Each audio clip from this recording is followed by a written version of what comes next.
So welcome everyone to our session, Fulfilling the Promise of the UN75 Declaration. This is a partnership between UN 2020, Together First, the Group of Women Leaders, the Club de Madrid, and the Elders.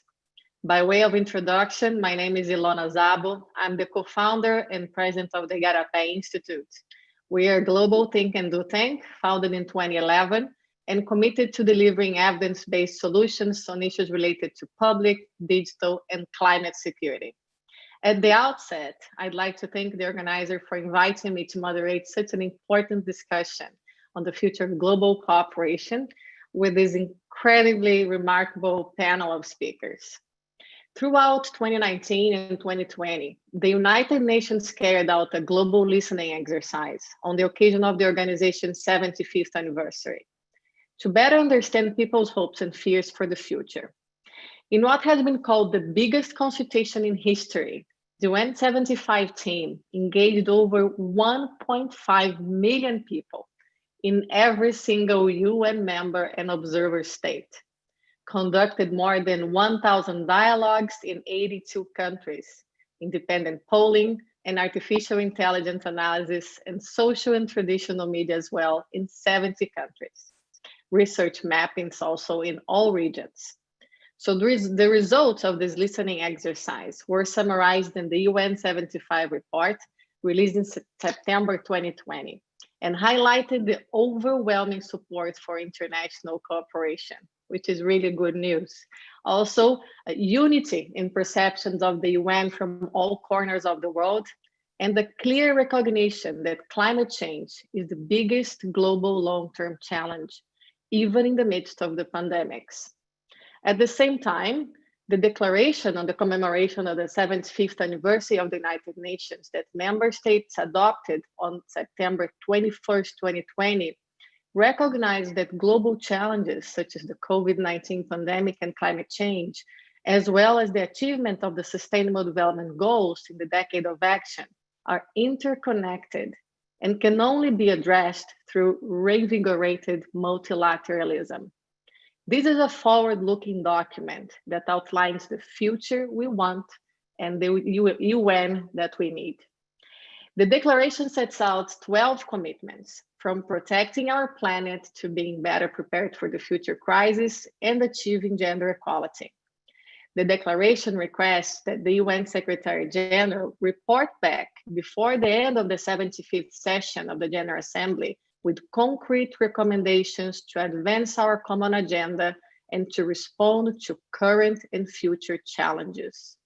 So in order to generate bold and actionable recommendations, the Executive Office of the Secretary General has assembled a team and organized a process to accelerate action. Together with the UN Foundation, the Igarapé Institute is helping the Secretary General's office move forward this process. So to help set the scene for our reflections today, and before we embark on a reflection on how we can harvest the results of the consultations and the declaration for a reinvigorated multilateralism, I have the pleasure now to invite Michelle Griffin, Senior Policy Advisor from the Executive Office of the Secretary General, to provide an overview of the Secretary General's Common Agenda process. Please, Michelle, the floor is yours. Thank you so much, Ilona, and hello, everybody. Good morning, good afternoon, good evening, whatever your time zone. Thank you to the organizers for bringing us all together. And I'm delighted to be on such a distinguished panel, or at least adjacent to such a distinguished panel. As Ilona already mentioned, the SG has been given a mandate in the UN75 declaration to come back to member states in September 2021 before the end of the 75th GA session with recommendations to advance our common agenda and to respond to current and future challenges. Obviously, in undertaking this mandate, he is guided in the first instance by the UN75 declaration and the 12 commitments that member states made in that declaration. And I'm happy today to be with you to share some of the thinking about how he will fulfill that mandate. First, I think a couple of reflections on the context in which he is doing so. It's obviously inescapable that we're doing this in the middle of the COVID pandemic. We're coming up on 2 million deaths worldwide from that pandemic. And obviously it has exposed enormous gaps and inequalities and fragilities around the world. It has set us back decades on poverty eradication, women's rights, and many other goals. But it also takes place in the context of galloping climate change. And it's worth noting, I think, that water and air pollution alone will have killed 9 million people in the same period that COVID killed 2 million. And there are many other deadly killers out there: hunger, war, displacement, as well as risks that we have barely begun to foresee. So the context in which the SG fulfills this mandate is really one of a collective failure to foresee and prevent a set of existential threats to humanity and to the planet, compounded by a tragic lack of solidarity in the response to COVID in particular. And it's not that we didn't have roadmaps or agreements for how to tackle these challenges, or that we didn't really see them coming. And in fact, really, the experience has validated many of those roadmaps, such as the SDGs. And it's interesting to see that countries that had embraced the SDGs really did better in responding to COVID, as did countries with women leaders, as we've seen. So, you know, the SG has all of these experiences in mind as he attempts to respond to the mandate given to him by member states. And he has already shared a lot of his thinking on the kind of the world he as he sees it, and what he wants to pick up on in his report on our common agenda.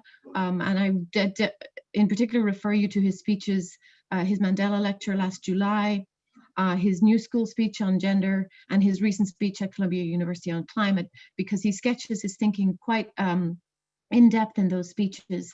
And he points to a world in which the institutions that govern people's lives, whether at the global, national, or local level, are not delivering for people, or certainly are perceived not to be delivering for the vast majority of people, where the social contract is broken and need to be renewed, and the global economy and how we measure growth and think about progress is really leaving people behind.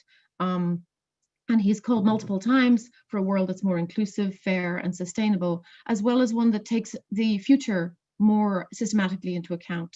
You know, there's a big intergenerational justice element to this. We can't bequeath future generations enormous debt and a broken planet. So what does he conclude from all of this? Obviously that multilateralism as a major part of the solution needs to be reinforced and reimagined. That's obviously completely consistent with the message we've heard from the global listening exercise conducted by the UN75 phase of this process. Member states have, as we've said, highlighted 12 commitments already in their declaration. And a simple way to think about that, frankly, is that they have laid out the what we need to do, and the SG is now asked to recommend how we get there, especially on areas where we've known what we need to do for a long time and yet still are not delivering. And obviously beyond those 12 existing commitments and themes, we need to be ready for a world where risks threaten to overwhelm us that we haven't even yet begun to foresee, and at a pace that is faster than any time in history. So let me give you a super quick snapshot of the proposed process. Essentially, building on the findings of the UN75 listening exercise, the SG imagines a process along 4 tracks. Obviously, first, member states, engaging with member states and closely consulting with them along the way. We've also reached out to a diverse group of thought leaders and luminaries around the world, inviting their thinking for solutions in the 12 areas. We've convened a group of young thinkers and asked them to work together on a paper that articulates how young people feel about the challenges before us and the future they want. And finally, there's a track that we're calling We the Peoples, which recognizes that civil society, cities, parliamentarians, and many other actors are indispensable partners in international cooperation today, and that we want to reach out to those partners, including all of you, in the process of preparing this report.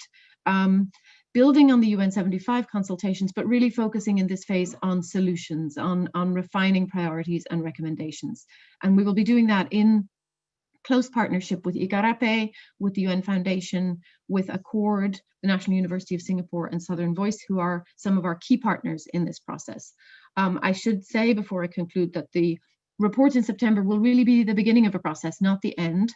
The SG hopes for a kind of a reset of multilateralism that may take quite some time to bring about, and the report hopefully will manage to shift the needle and generate collective action and collective will towards that end.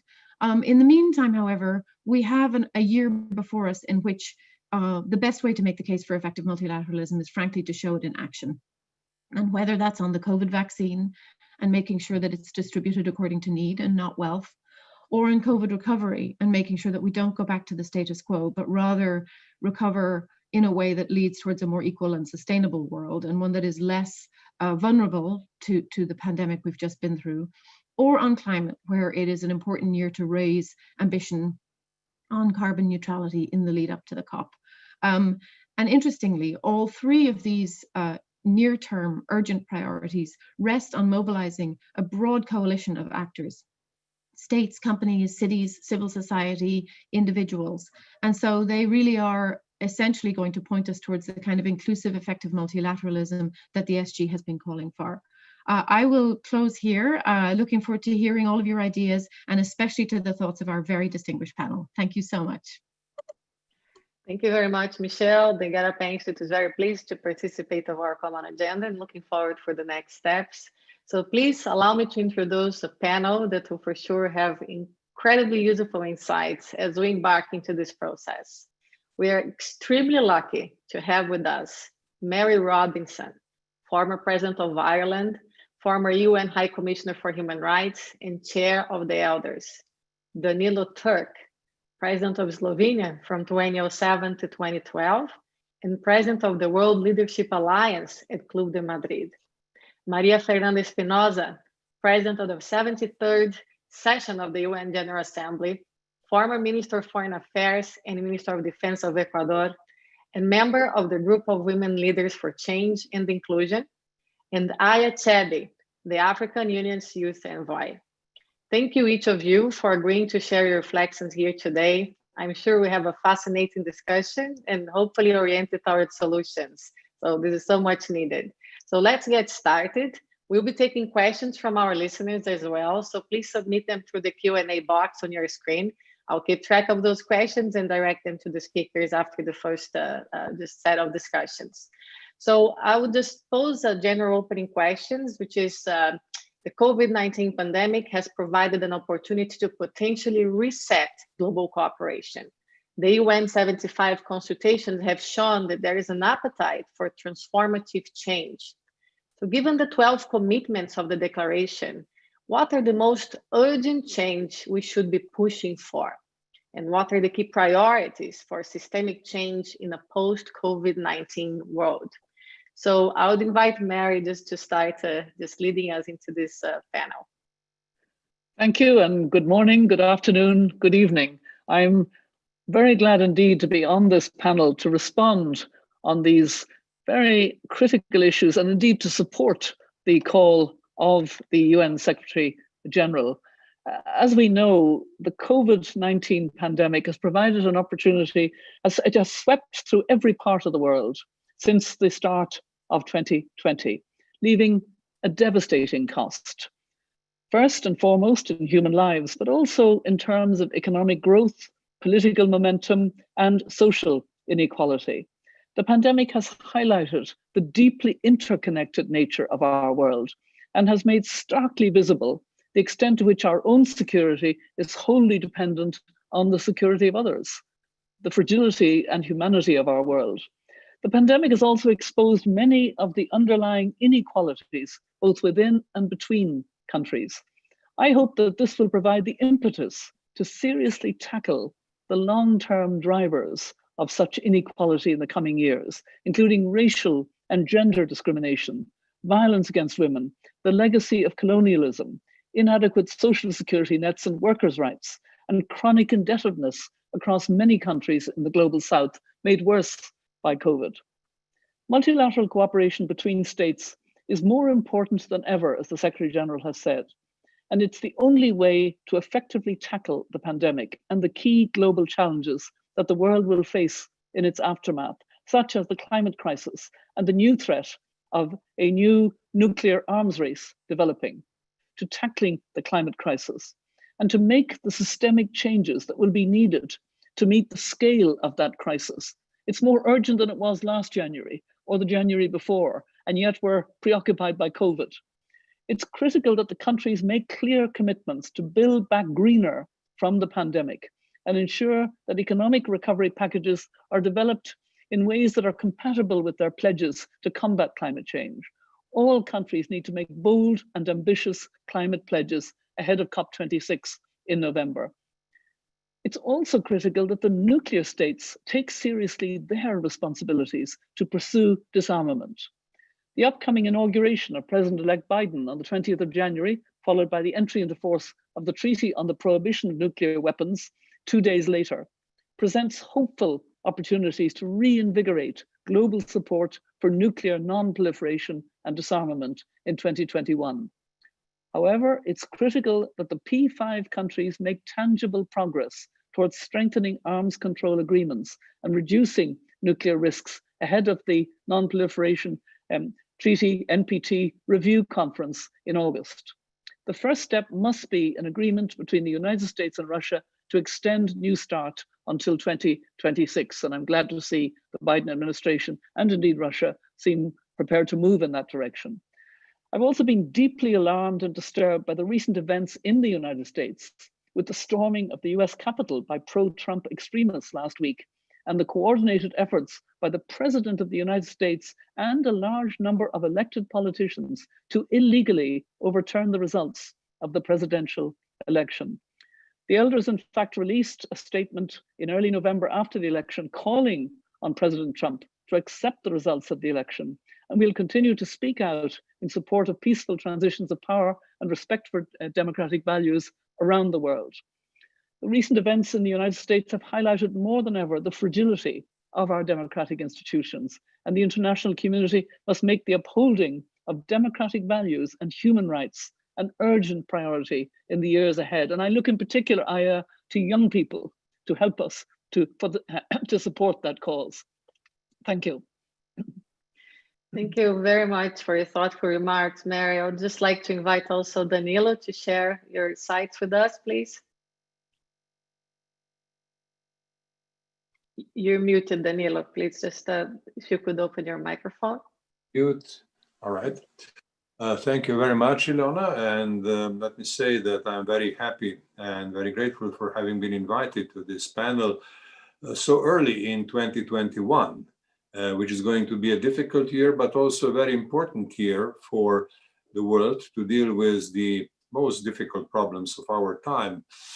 Now, Mary Robinson has just explained to us a kind of a whole range of basic issues and the general way in which they should be addressed. And she gave us a very good list of tasks which are ahead of the United Nations and the international community as a whole. Now, I would like to focus my remarks on COVID-19 and the question of vaccines, which seems to be one of the early tests of the maturity of international community, of all the major players in the international community, and also a test of solidarity, something that is sadly and tragically lacking, as Michelle Griffin told us at the very outset of our meeting. I would like to refer all this to the UN Declaration at 75, which has an interesting structure. That declaration has put among the 12 priorities, as priority number 1, the statement that we will leave no one behind.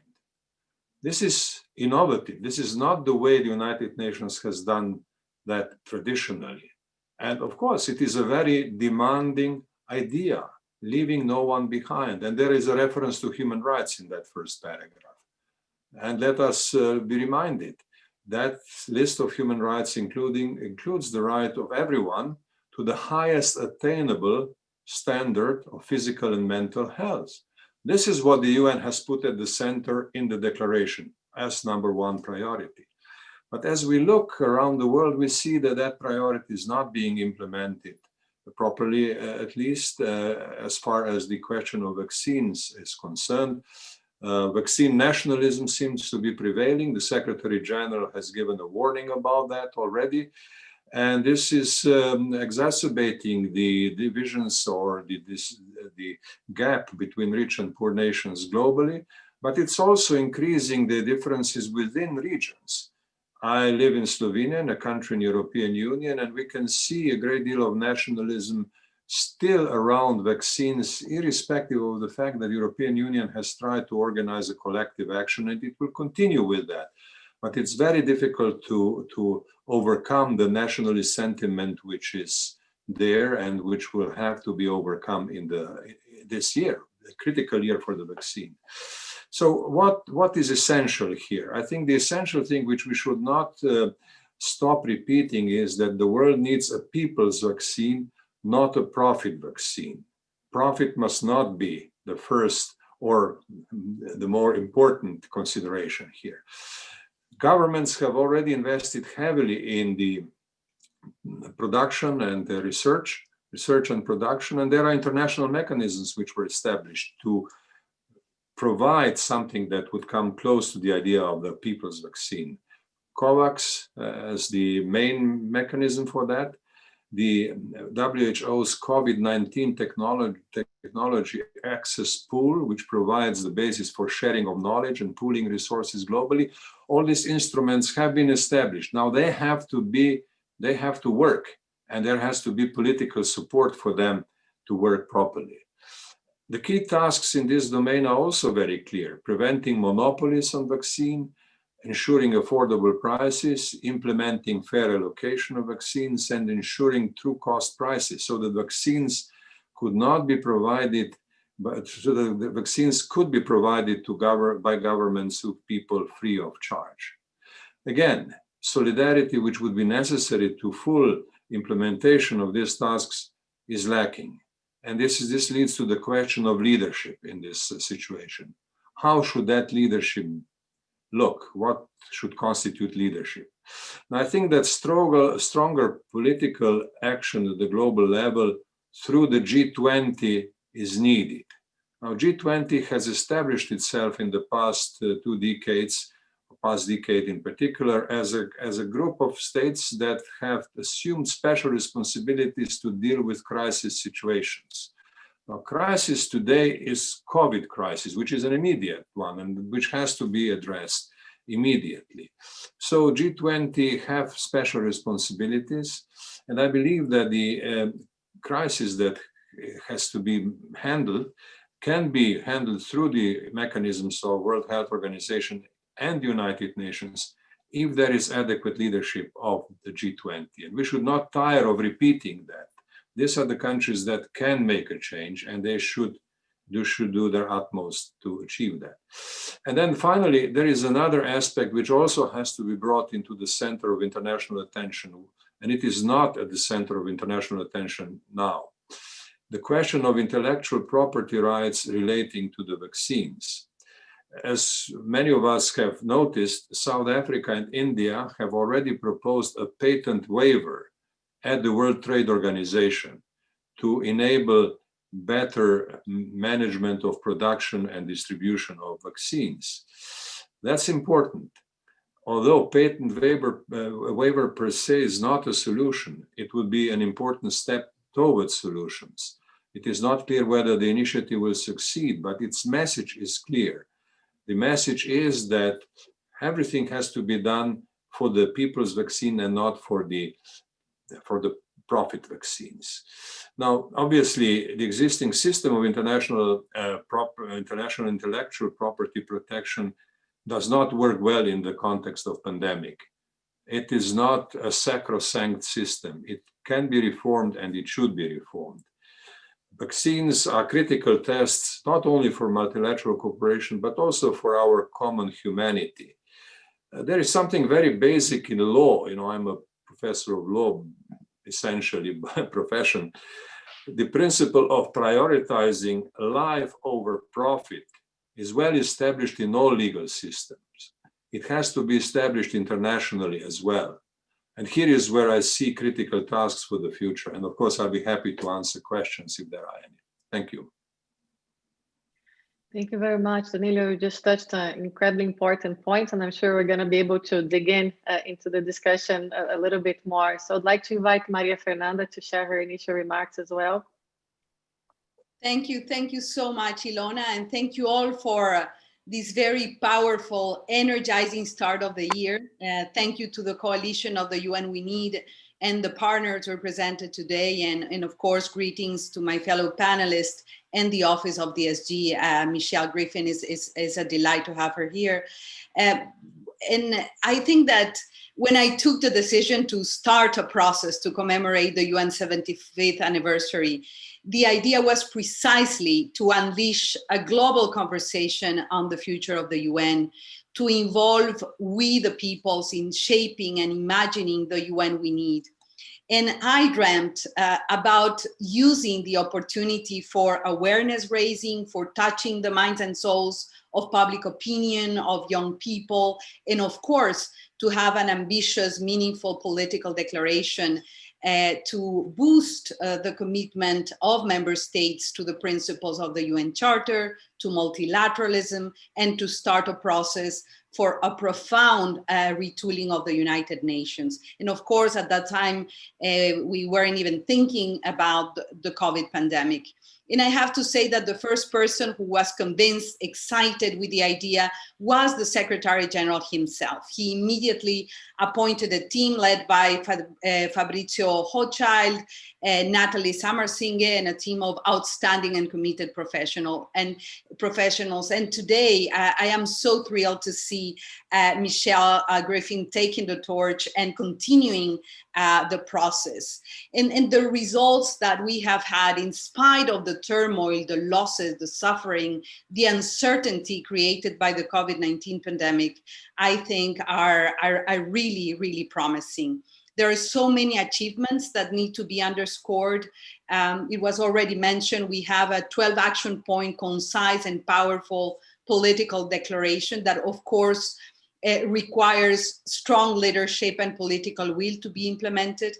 And that touches, as was already mentioned, the critical questions of our time, such a profound UN reform in its three principal organs, the issue of inclusiveness, partnerships, participation, trust and efficiency, and a boost in the delivery and implementation capacity of the SDGs, the Paris Agreement, with a focus on, of course, addressing the crisis, the main crisis, which is the inequalities crisis, including women and girls, digital inclusion, sustainability, the health of our planet, and the promotion of peace and stability. And I think, it is so encouraging to see that 1.5 million participants have responded to the UN survey. 60,000 organizations were involved in the discussion. 900 million watched the UN75 news and events. And this, I think, it shows how important multilateralism is, especially today. And I also have to acknowledge the extraordinary work of civil society in general, of the UN 2020 coalition and its extremely robust, comprehensive UN 75 People's Declaration and Plan for Action. I think the plan itself is a testimony that coalition building and partnerships are the best way to co-create, to build. It has been a show of strength, of wisdom, of co-responsibility. And if we look at the action plan, it is a list of truly actionable proposals that need to be taken very seriously. From immediate actions to long-term aspirations, from a stronger global health cooperation system. And I think President Turk and Mary were very clear about vaccine nationalism and our concern of access to the vaccine, to treatments, and how to stop the pandemic taking more lives, especially of the poorest. So I think that stronger global cooperation system, more representative global governance, and a suggested UN Peacebuilding Council or similar ideas that Global Resilience Council. So there is a lot of solutions on the table. The question is what comes next. And I would say there are two converging, mutually reinforcing paths. And I would call the shell and the kernel of the same fruit that are inextricably linked. The shell, meaning, the institutional retooling of the UN, a well-funded UN, a well-functioning organization, including, of course, a built-in predictable civil society participation mechanism. And the kernel, it was mentioned in such a thorough way by President Turk and Mary Robinson. The kernel is the agenda, the priorities, the platforms. This is the year to reconcile with nature, with strong, coherent outcomes of major COPs, climate, biodiversity, oceans, food systems, and of course, a very important moment, which is the Generation Equality Forum. These are key defining moments for the international agenda, and we need to ensure that we truly are in the decade for action.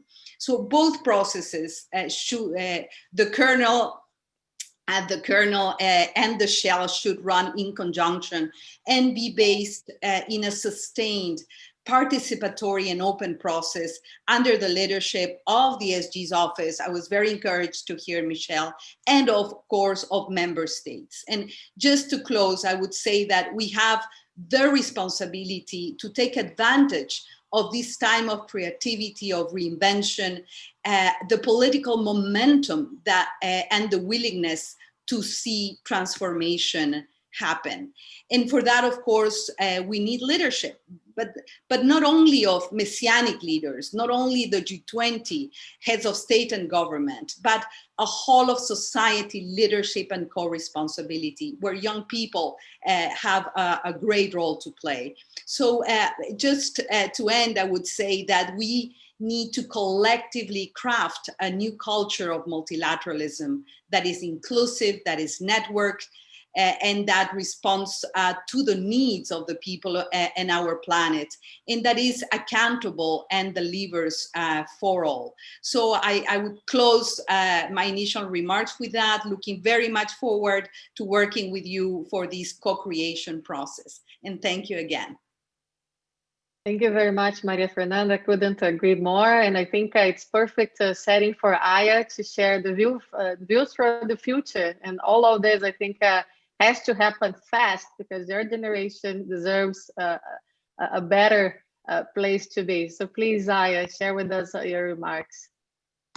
Thank you so much, Ilona, for having me, and hello to the over 270 people joining us here and those watching online. I see a lot of young people on the chat. I'm following the conversation and wishing all of us a better year in 2021. It's really an honor to be with leaders I admire. So tough to speak last. And the three of you are youth champions, so I feel very empowered here. To start my thread of thoughts, I think the pandemic showed us how no one is safe until everyone is safe. It showed us how global we really are, how interconnected. And today, global action and being a global community, I think it's not a choice anymore, it's a responsibility. But maybe we are more aware of this as millennials, because we always think of ourselves as interconnected. We think of our world as borderless. And yet many of our global leaders are not and fail to act. So if I am to focus on one of the 12 commitments of the declaration, it would be to remind all of us of the commitment to listen to and work with young people, which I think, in another word, saying talk to us, not about us. This commitment speaks to the rest of all the other commitments. If we commit to protect our planet, we have to listen and engage young people, because it's about our future. If we commit to promote peace and prevent conflicts, we have to listen and engage youth and not label youth as the radicalized into violent extremism, the armed rebel, but also recognize that young people are peace builders. And if we really commit to build trust, we need half of the world's population to trust and engage and transform our traditional institutions. If you want to beat a pandemic, we know now that you need the collaboration of young people. So for me, in all of the declaration commitment, we really need to recognize that young people are drivers, not subjects of development, and have a role to play in every aspect of our lives. And if we are really to achieve these commitments, we also need what I call intergenerational co-leadership. It's not about tomorrow and passing the torch. We need to be co-designers of the policies now and co-creators of solutions now, so we can take ownership of that future we want. And also always I'm asked the question of, why the youth need the attention of the world, why young people now, are important and rising. It's simply because we're the most youthful population in the world and in history. I mean, in Africa, only 65% of the population is under the age of 30. And it's expected to grow and count for 2 billion young people by 2050. So really leaving this unresolved will exacerbate tomorrow's challenges. We have the demographic power, we have the voting power, we have the mobilization power. Young people take to the streets when no one listens. We've seen the past decade, the youth protests and youth movements really change our country's political landscape.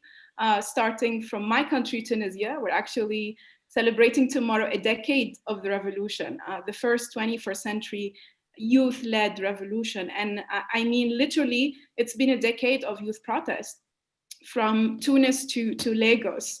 So how many more revolutions we need to have our leaders listen to our demands? I think the other important commitment in the declaration I really need to highlight is the digital cooperation, safe, affordable digital access for all. This is really can solve issues of participation, of voice, of employment, and everything digital so far is really exclusive because the power of information is vastly unequal. Those disconnected can be invisible and out of the digital revolution. And most of those are the vulnerable, the refugee, displaced, the people with disability, women and girls, and so on and so forth. My office actually last year published a policy paper on youth agency and challenges and COVID-19 recovery roadmap, and they all agreed on one thing. I mean, it was a result of 54 consultation with 6,000 young people, and they all agreed that digital divide is real and it's unfair for the continent, especially for our continent. I mean, nearly half of the world is offline, and in Africa, 70% of our population is offline. So those of us who are really on this platform are the most privileged, and we have the responsibility to make a difference because we have this access. So if we talk about, maybe to conclude, if we talk about the future we want, President Turk said it's about people before profit. Absolutely agree. And I think it also has to be about freedom. Young people want to create livelihoods for themselves, not just acquire the skill, but the freedom, the space, the platform, the resources to use that skill. If we are empowered with digital skill without investing in digital infrastructure, without creating the enabling environment, without certifying youth innovations, we are not solving the problem. We are merely responding to a trend and to pandemic time. So trust young people to co-lead, put the technology in their hands to do magic, let them use their genius to innovate and disrupt and to help really the whole ecosystem flourish. And I think the question that remains is, are our leaders ready to deliver on this commitment? Because young people are. Thank you so much, Aya. Very inspiring. So just let's get the discussion going. I'll just touch on one question to each panelist so we can open also for the public. So just to start with Mary. So you've called climate change a man-made problem with a feminist solution, which I completely agree. What are some of the women-led solutions that you've identified that the international community should pay attention to and should support them in scaling up? Well, we've just listened to one young woman, Aya Chebi. She is a first African Union youth envoy, and she's used her position and she's built, she's talked about young people, but actually young women are giving a lot of leadership. For example, on the climate movement. I'm talking about, Vanessa Nakate, Shea Bastida, Jamie Margolin, Greta Thunberg. They're all great leaders in their own right, and bringing thousands and indeed millions of young people with them. And then women, are at the heart of their communities, and they're very innovative sometimes. Ursula Rakova is moving her people from her Carteret Island to Papua New Guinea because they can't live anymore on her island. And she's gone and formed relationships, bought land, but she says very sadly that she has to leave the land of the bones of her ancestors. And that's unfortunately what will happen with this climate crisis. I wrote a book a little while ago on climate justice, 11 stories, and 9 of them were about what women were doing as leaders in, building resilience, leading in their community. There were also 2 good men, but essentially, I think if you look at what's happening in adaptation in particular, and increasingly in mitigation and in access to clean energy, it's women who are grouping. I'm part of a number. I'm part of Fearless Women, Connected Women, Dangerous Women, all different groupings. And we're starting a new African Europe linking of women leaders. And it's a way of doing. It's problem solving, practical, real in people's lives, and urgent. Excellent. Count me in, Mary. So to Danilo, you touched on a very, very important issue of solidarity. Yet recently, we've been witnessing what the Secretary General calls the vaccine nationalism moving at this full speed. So where is the solidarity? How can we change this political equation? Well, solidarity doesn't come automatically. Solidarity has to be nurtured, has to be developed. Now, you see, I'm very pleased to be part of the panel which has female majority. So I'm not complaining about gender imbalance here, although gender balance, I think, is always the ideal proportion. Our composition of the panel tells us a great deal about concern for solidarity, which women are generally very good in articulating, expressing, and fighting for. Women, in my experience in political work, are much more serious about solidarity, even if it doesn't produce results soon. And that's a very important quality. We also talked about young people. And again, I agree. I mean, you see, we didn't mention Greta Thunberg in our conversation about climate, but I mean, it's kind of a miracle what happened as a result of engagement of a single young person, a young female person in this case. And I believe that there can be many more situations where young people can take leadership in matters of climate, which of course is something that concerns them very strongly, and in other matters. Perhaps not so much in the case of vaccines, because that's immediate and will require really a very hard work at the political and diplomatic level. Here, the Secretary General will have a very important role to play to repeat tirelessly that solidarity is the order of the day today if the humankind is to survive. I mean, this is really very fundamental, and the articulation of solidarity, the immediate tasks belong to the Secretary General, to heads of state and government, to the political class, many of whom are women, and in Europe in particular, they are really very much in the lead already. And then on the slightly more longer term tasks, I think whatever young people are doing today is really essential. And I have mentioned the climate, of course, which is one area. Of course, there is this whole question of digitalization, the question of interconnectedness, the questions which have to do with technologies. I understand that there is a group called Global Pulse, which is organized in the realm of the United Nations, a kind of a broader area of UN system. I mean, I would like many initiatives like this to flourish, and they will certainly change things. They will change the United Nations and help reform. So that's how I see the emergence of solidarity over time. And I'm not entirely pessimistic. The diagnosis that solidarity is not there, or at least is not adequate, should be only an invitation to do more on all these fronts to make it happen. Thank you, Danilo. And Maria Fernanda, you've mentioned how you started the UN anniversary process back in 2018. So what did you expect the process could achieve, and what has changed since then? Any new views? Well, first of all, I think that, we weren't expecting the pandemic with the multiple effects that it has had But that was a stress test for the multilateral system. And we have seen that we need, you know, a fully empowered United Nations, a WHO that is fully funded, that is delivering as people expect. And of course, you know, the all crisis, what happened with COVID is all crises, as Mary mentioned, were magnified because of the pandemic. We saw, you know, inequalities in front of our eyes, who had access to treatment, who didn't, the people who died, the very difficult situation of women, of indigenous peoples.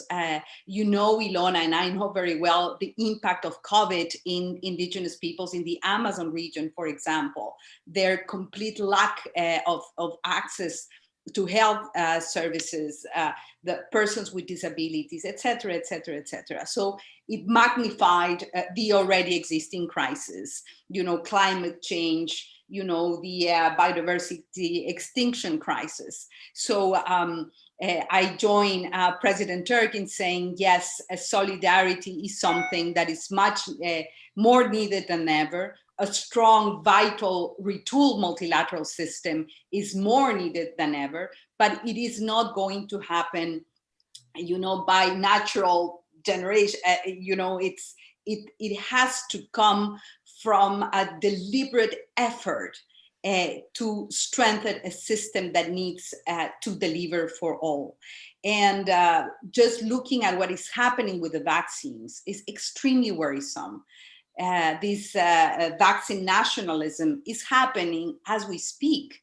You know, the very powerful and wealthy are buying everything, you know, there is no price control, there are no protocols, there is no proper cooperation, solidarity that is taking place now and today. So there is a lot of work to do ahead of us. As I mentioned, we have to take this very painful context to really build back better, build back greener, build back more equal. And I think it really, you know, there is a crying need for strong voices and leadership. And as I already mentioned, I mean, we don't need these messianic leaders, only, you know, some heads of state and government that of course are needed. But there is a whole of society, you know, co-responsibility. You know, in listening to Aya, we know clearly that we need to co-create. I really love this intergenerational co-creation that Aya mentioned. We all have a role to play. And that was the idea with UN75, and this idea of the shell and the kernel, and you know, the effort that we need to do collectively to make sure that we deliver on the UN75 declaration, but also on all the proposals that are out there on the table and that need to be taken very seriously, because they were a process of co-creation from civil society in dialogue with member states. So I think that we do need strategy and tactics for what is going to happen, you know, from now on. And this year is a critical year for multilateralism. That is for sure. You know, all these critical high-level summits, conferences of the parties. I am fully aware that conferences do not solve, you know, the existing crisis, but they do help to position the agenda, to boost commitments, not only from member states, but also commitments from the private sector, commitments from civil society. So this intergenerational, multi-stakeholder.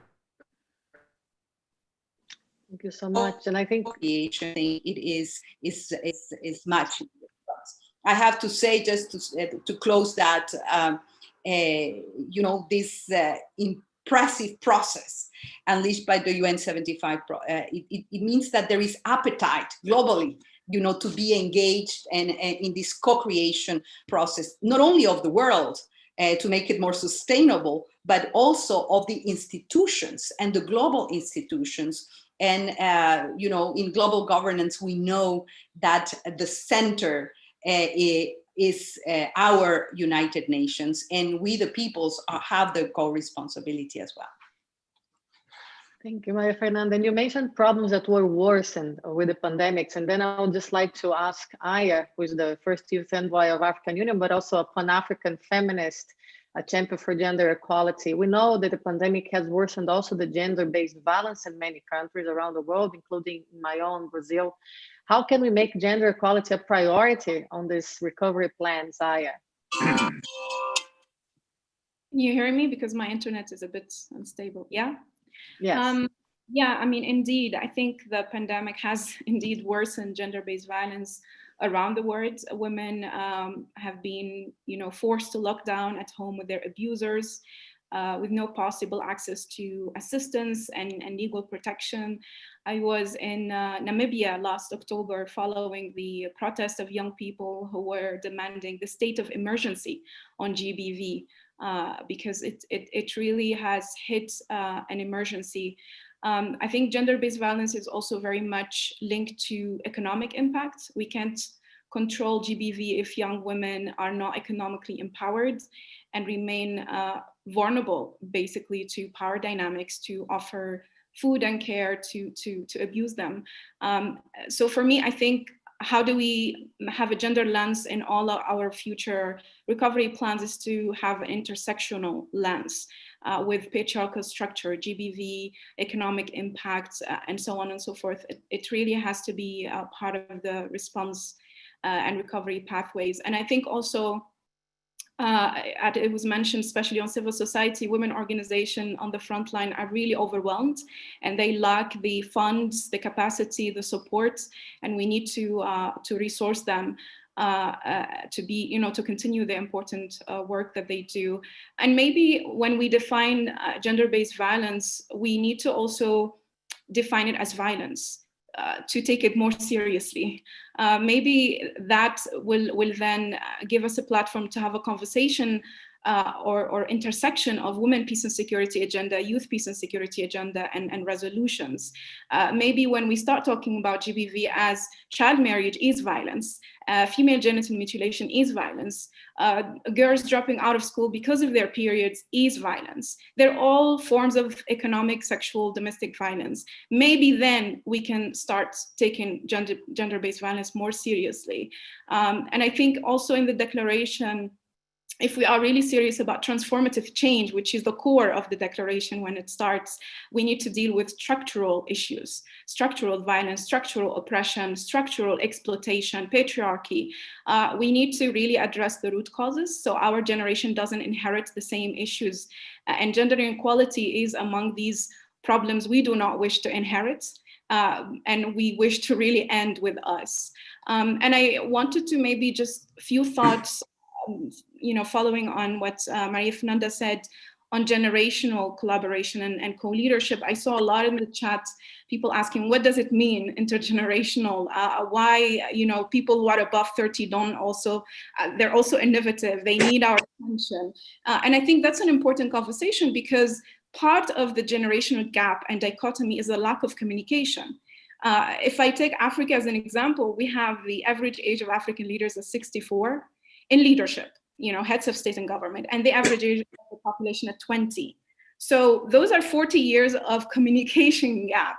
We want maybe the same thing, but we're speaking different languages.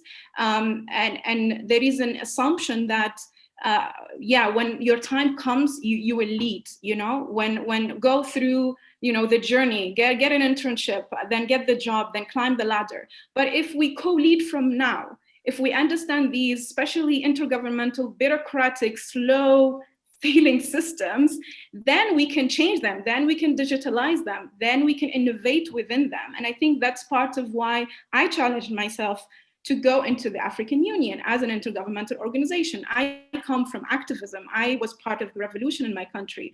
But for me to really be able to make transformative change and to start, all of us occupying these institutions, that's when we can co-lead.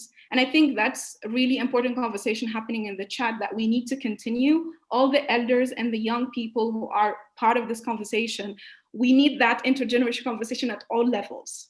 At the municipal level, at the council level, at the UN, at the AU level, at the family level. We need the community, the indigenous, and I think the indigenous community may be a great example of that, of how the wisdom and innovation really come together, how young people take the wisdom from the elders and innovate in the communities and the strategies and how they are resilient. It's extremely important. I can't emphasize it enough, because if we really want to move with UN75, if we really want to move to recovery from COVID-19, we need every platform to become intergenerational.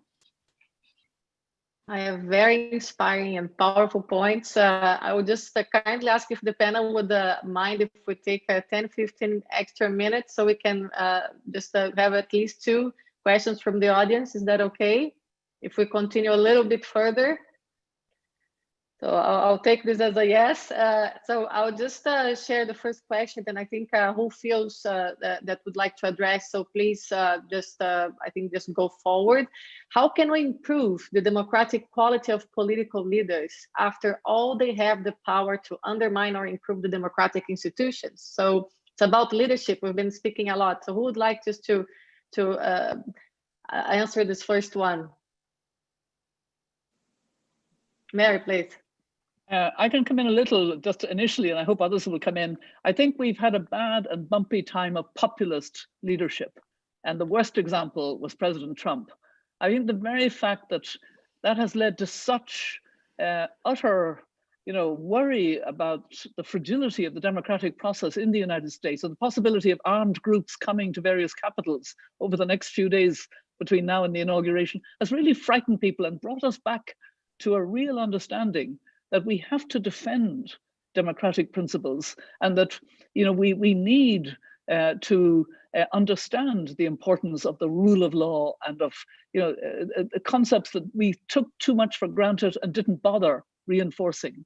And so I think there are lessons, and I think other populist leaders hopefully will be weakened by the somehow outing of the fact that Trump has been such a disastrous leader. That's all I would say. Yeah, we hope. Please, Danilo. Yes, what I would like to add, I fully agree with what Mary said. I just would like to add, for young people, this of course represents a particular question. How do young people in a country where there is a populist sentiment, and many times young people become victims of populist sentiment, are an object of recruitment and so forth.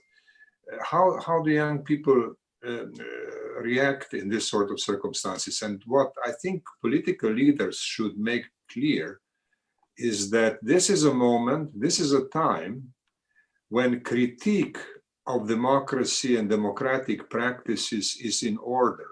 Because I think that new quality of democratic politics can come only as a result of serious critique that young people will lead. This, I believe, is essential nowadays, because without critique of democratic practices and their deficiencies and their wrong directions, we are not going to be able to improve. Now, of course, young people are usually very good in developing the necessary critique. The important thing is that they are encouraged by political leaders that critique is welcome. And that, I think, is something we have to give much more thought to. 100%. Would you like to comment, I or Maria Fernanda? Maria Fernanda, please. Well, sure. Basically, fully endorse what Mary and Danilo have stated, but I think that one of the issues that struck me looking at the numbers of last year's assessment is the increase in the lack of trust in institutions in general. And when you look at the list, the lowest is government, trust in government, trust in judicial systems, trust in parliaments.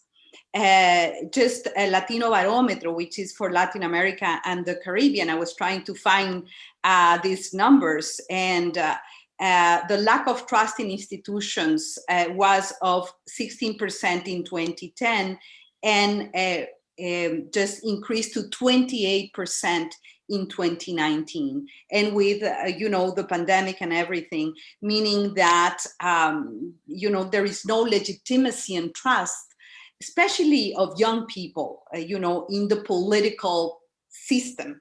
And I think that basically one of the responsibilities that we have is to fight indifference. You know, to fight indifference. We cannot be indifferent. We have to engage. We have to participate. We have to have a voice. You see that there are some presidents that are elected with 30% of the votes of the overall national population. And this is really a source of concern. And when you see that parliaments have 20% of trust from people, you know, there is a critical issue of trust there that we need to overcome. And Mary was very clear to say we have seen, you know, a cascade of populist leaders that have damaged democratic institutions so much. But for that, I think the antidote is participate, have a voice, and fight indifference. Moraya, how do you see this? I see it from two lenses. The first is that we need to democratize information, because sometimes the view of the few becomes the narrative, while the majority narrative is not there, not because they're not speaking of it, but because they don't have access. You know, and that's something, for example, in Tunisia, you know, we democratize information, and we were blogging about what's happening. You know, we transformed completely the way we use social media, because then everyone has a voice. Everyone is confident that I have a voice, I have a say in the system. And I think that's part of building a very, very strong civil society. You know, in Tunisia, we won the 2014 Nobel Peace Prize. It wasn't for any politician, it was the quartet, the 4 strong civil society organization. And that was a testimony that civil society can be the watchdog, civil society can be that critical, you know, critique that President Turk is talking about. Civil society then empowers every citizen to contribute to governance. And I think that's when we can shift systems, when we can shift decisions, when we can shift political discourse. And then the second lens I see it from is female leadership. I want to believe female leadership is collaborative, is emotionally intelligent.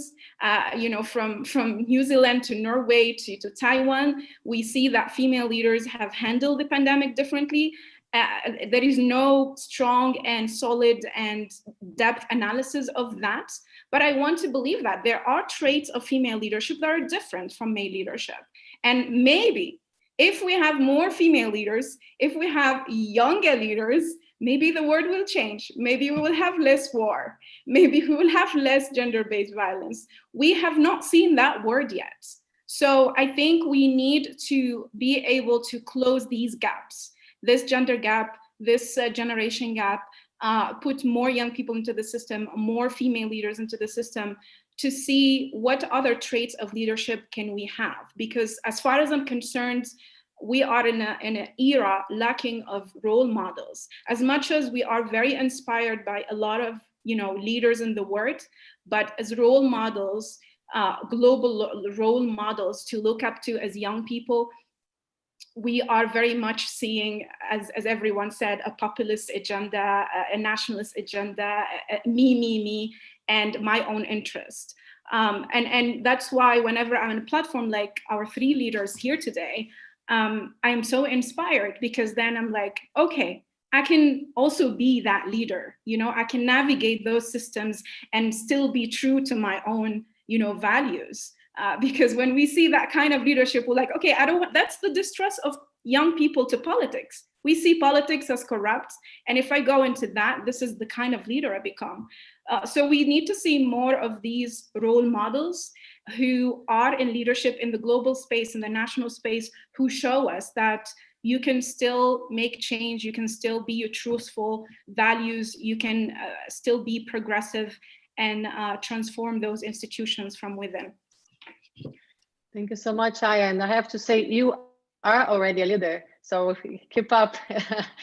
You know, a lot to come for you, but you are already. So just a final question from the audience, and we're getting to the end of our amazing panel here. Just I'll read one more, and who feels that would like us to share brief comments, please go ahead.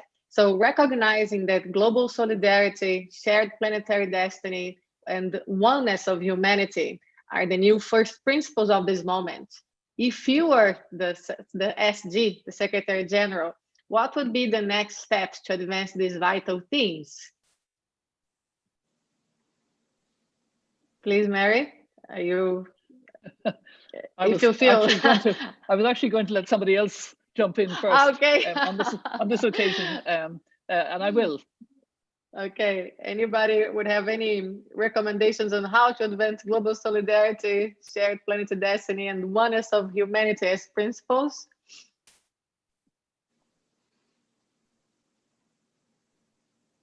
I mean, for me, is really to make the word borderless. The more we meet, the more we engage, the more we sit on the same table, the more we will, you know, rise above our differences.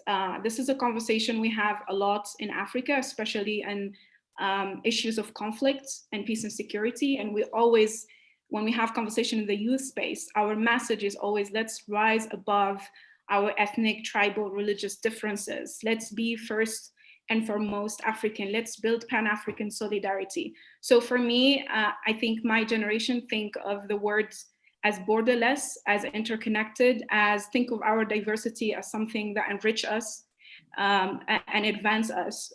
And I think the more we see how interconnected we are, that my liberation is your liberation. You know, the Ubuntu in Africa, we say, you know, I am because of who you are. So the more we know that if I support in solidarity, Black Lives Matter, if they have their liberation, I have my liberation where I'm sitting.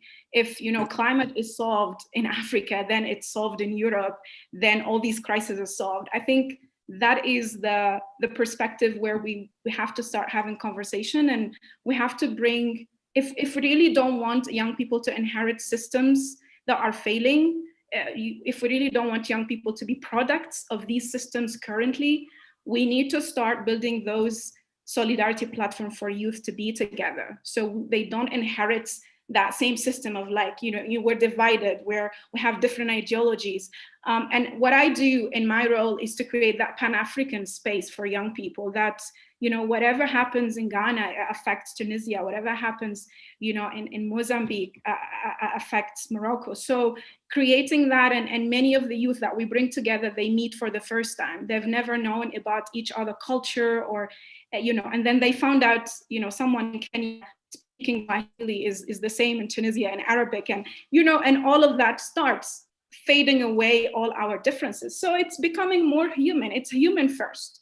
And I think that's where we have to really create those powerful communities, those resilient communities, and empower the next generation. For me, at least, my mission is to empower the next generation of Pan-Africanists, young people who see Africa as one and who work beyond, you know, our differences and our colonial legacy.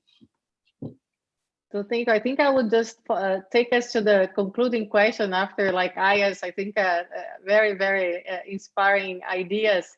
So, and it's a hard one, in less than 60 seconds, if any of you would like to offer a specific solution that you think we could just implement right now to start moving the process of the Decade of Action forward. Please, Danilo. All right. Well, Aya spoke about the ideal of a borderless world. The paradox is that borders have never been as sharp and solid as they are today because of COVID. And this is the time when leaders have to communicate imaginatively and differently. So the Secretary General could spend at least half of his every day on the phone or on video talking to leaders in all parts of the world as something that is quite normal in this kind of circumstances.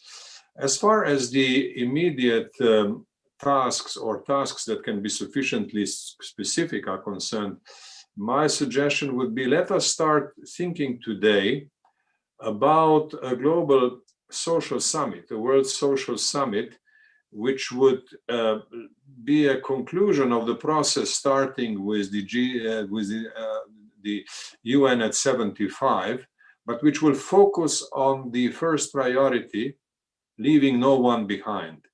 Something that should be really focused on the critical social issue of the world, and something that would include not only heads of state and government, but would find a formula for bringing together all these different actors of whom we have spoken today.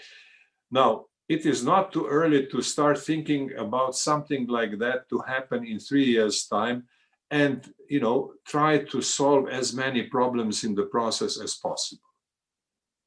Thank you very much. Please, Mary.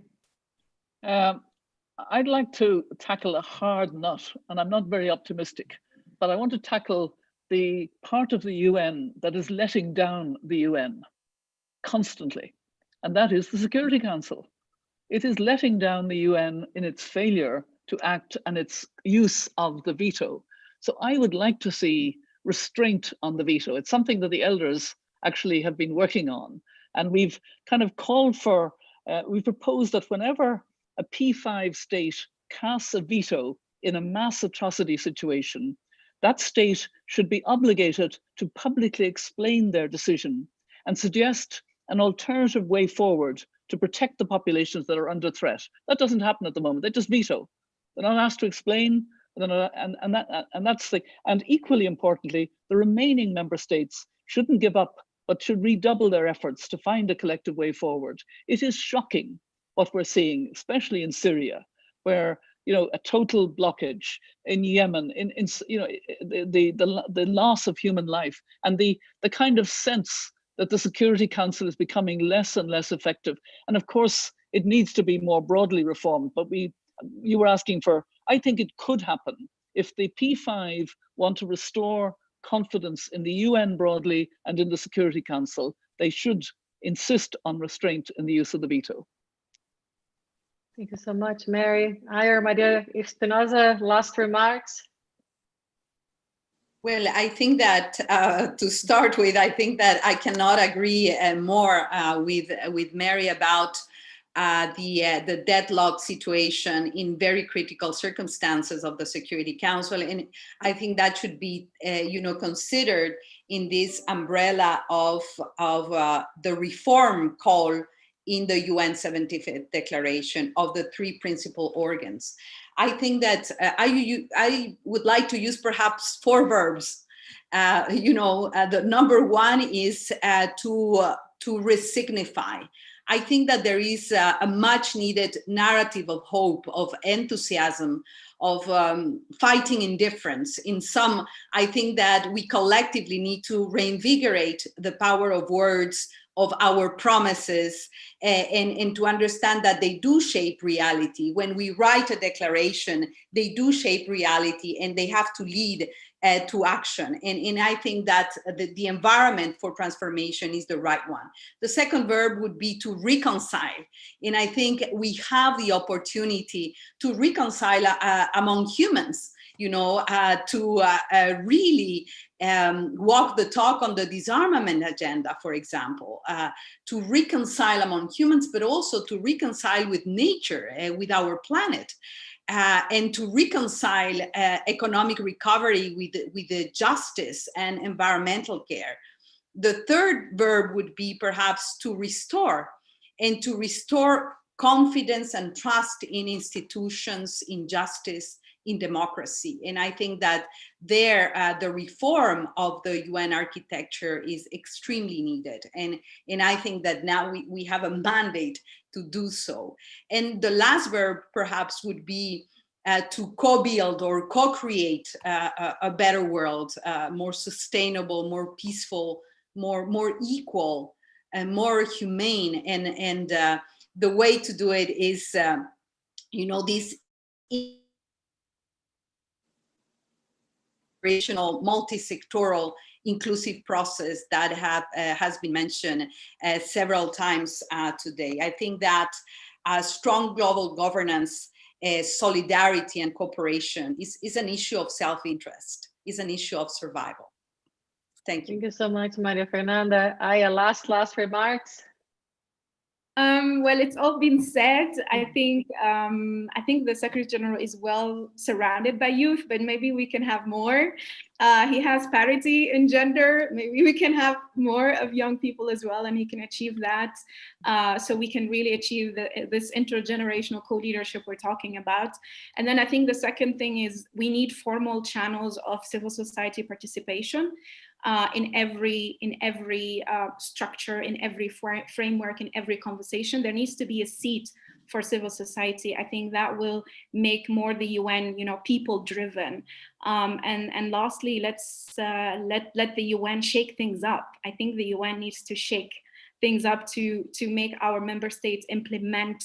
I don't think we lack policies. We have many progressive policies. When I came into the African Union, I was astonished with how much progressive policies we have. I think implementation now and action is the important to achieve. So I hope this is the year of implementation. So thank you so much. All that remains is for me to thank you, speakers and participants, for being part of this incredibly important discussion to be continued, because we know it will take each and every one of us to change this game. So thank you again, stay safe, and let's continue this conversation. Thank you. Thank you.